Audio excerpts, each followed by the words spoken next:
Hey everyone, this is Gary. I'm off this week traveling and attending a conference, and while I'm away, I've lined up some vintage episodes and deep cuts that most of you probably haven't heard before. And even if you have heard them, a refresher never hurts. I'll be back again with brand new episodes on January 30th. 2,000 years ago, the Han Empire in China and the Roman Empire in Europe were the two greatest empires in the world. Between them, they covered an enormous amount of the Earth's surface and a large percentage of the world's population. But were these two great empires even aware of each other? If so, was there any contact between them? Find out how these two great ancient empires interacted with each other on this episode of Everything Everywhere Daily.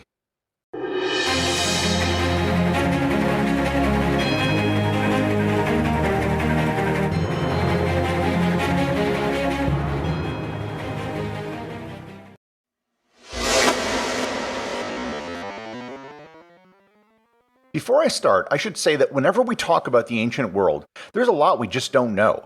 Most of the writings we have from this time were written down hundreds of years after the events took place, and of the things that were written down, the vast majority of them have been lost to history. So what we have is a scattering of documents and whatever archaeologists might find. That being said, there is ample evidence that China and Rome knew about each other, but it doesn't mean they knew very much. What they knew mostly consisted of rumors, legend, and stories.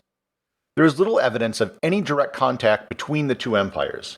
Not only were they separated by enormous distances with deserts, mountains, and seas between them, but they also had some very large and powerful kingdoms and empires between them. In particular, the Parthian Empire, which consisted of much of what is today Iran and Iraq. The Parthians had a very lucrative business in serving as middlemen between China and Rome. Most land trade routes passed through their territory as they controlled all the land between the Caspian Sea and the Indian Ocean. If you traveled by sea, you'd have to stop in one of their ports if you wanted to avoid an open ocean crossing between India and the Arabian Peninsula, which few ships at the time were willing to do. To look at what they knew of each other, let's start with the Chinese and what they knew about the Romans.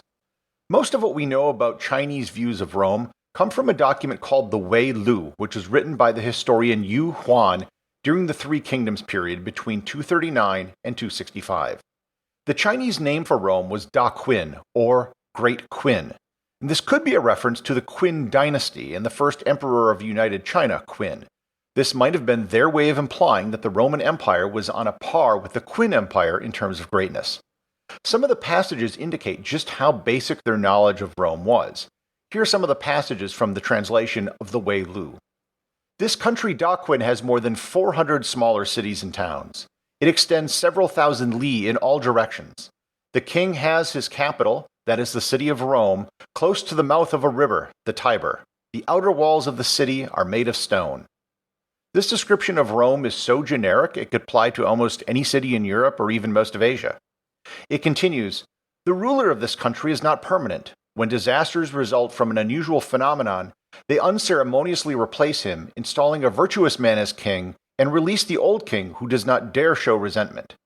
This is probably referring to the Roman system under the Republic, where consuls were elected to one-year terms.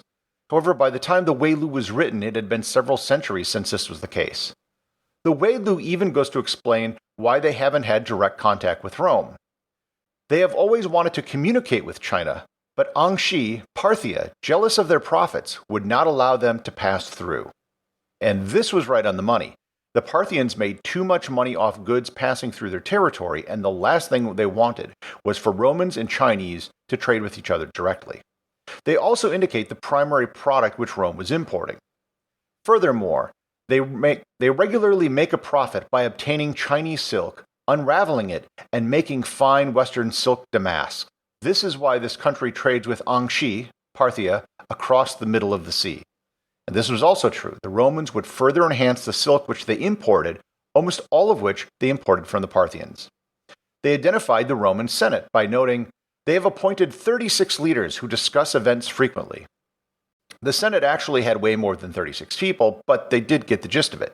They even noted that Romans wore something like a toga and that they cut their hair. So what did the Romans know of the Chinese? The Roman word for China was Syrica, and the Chinese were called Syrens. This word derives from the Latin word for silk, Syricum.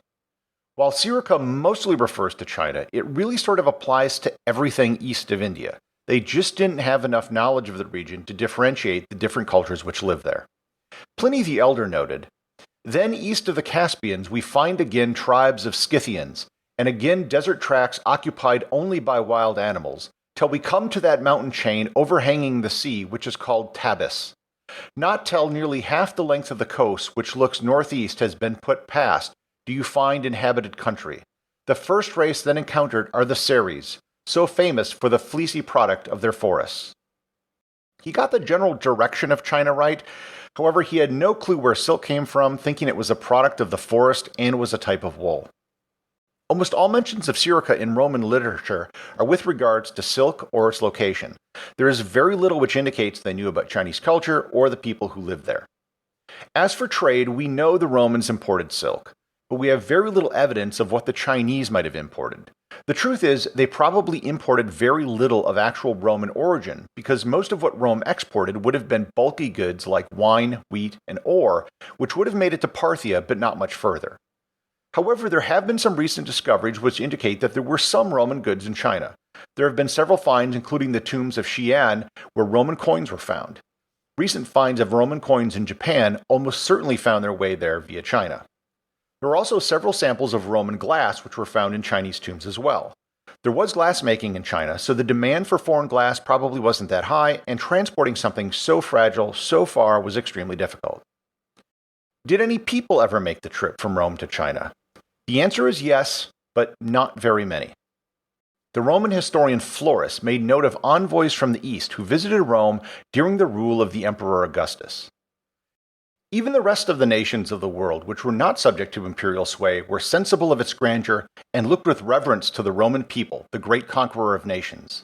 Thus, even Scythians and Sarmatians sent envoys to seek the friendship of Rome. Nay, the Seres came likewise, and the Indians who dwelt beneath the vertical sun, bringing presents of precious stones and pearls and elephants, but thinking all of less moment than the vastness of the journey which they had undertaken, and which they had said they occupied 4 years. In truth, it need but look at their complexion to see that they were people of another world than ours.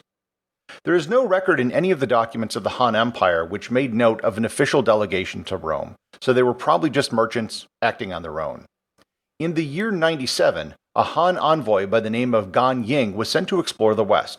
He arrived in Parthia, but the Parthians convinced him not to travel any further west, as they told him it was dangerous and it would take 2 more years to get to Rome. Most Chinese knowledge of Rome probably came from second-hand information learned by Gan Yin on his voyage. There was a Roman delegation that arrived in China in the year 166. The Han records show them having been sent by an emperor called Endun, which is believed to have been the Emperor Antoninus Pius, or his adopted son, Emperor Marcus Aurelius. The envoys were said to have traveled by sea from the south, entering China through what is today Vietnam. As with the Chinese in Rome, there are no Roman documents confirming that an envoy was sent to China.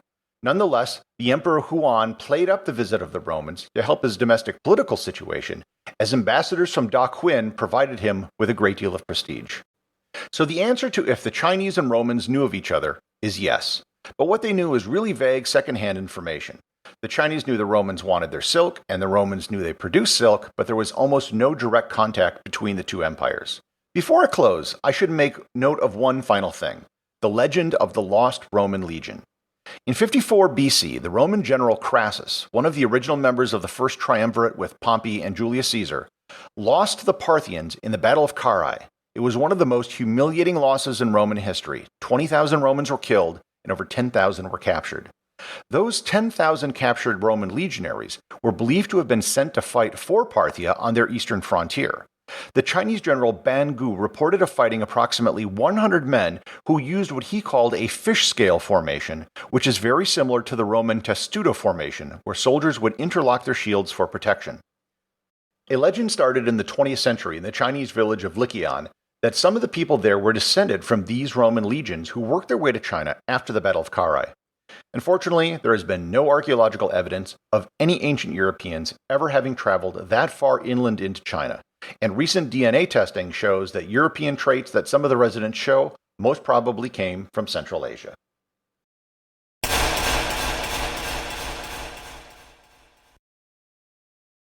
This is a brand new podcast, and as such, it can really use your support.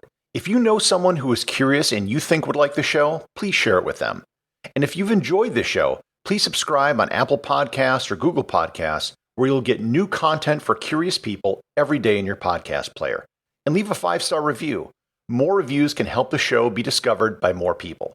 And also, please support the show over on Patreon, where you will get exclusive audio content not available in the podcast feed, merchandise such as t-shirts, and you'll be able to submit ideas for future episodes. Until next time, stay curious.